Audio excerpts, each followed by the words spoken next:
أهلا أعزائي المتابعين في فيديو جديد، ومش تأليف جديد من عيار التقيل، وإنما هو إيفنت شهر مارس. إيفنت شهر مارس هو إيه؟ الإيفنت ده حدث حاجة كده، يعني من نوع التنويع في الفيديوهات عشان جمهورنا العزيز ما يزهقش، لأن إحنا لما ننزل تأليف تأليف تأليف تأليف ممكن تصابوا بالملل. فمنعا من الإصابة بالملل، فإحنا قررنا نعمل فيديو مختلف النهاردة. أعزائي المتابعين، في الفيديو ده أنا هوضح قصة حياة أنا المؤلف يوسف القناص.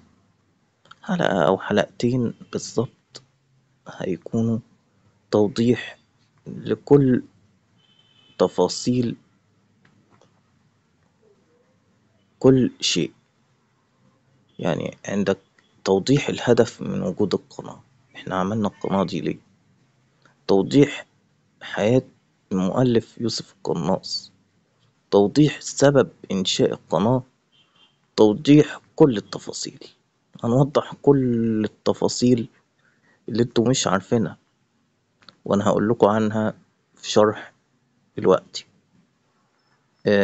طبعا يا أعزائي المتابعين، اللي لسه ما يعرفش سبب إنشاء القناة، هو إن احنا عندنا هدف.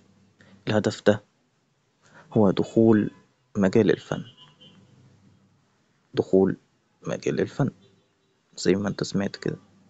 احنا مش عاملين القناة دي منظر ولا فشخرة، لا، ولا هبل ولا عبط. احنا عاملين القناة دي لهدف معين. قناة يوتيوب قناص اديتور معمولة لتخدم هدف خاص. الهدف الخاص ده هو ايه؟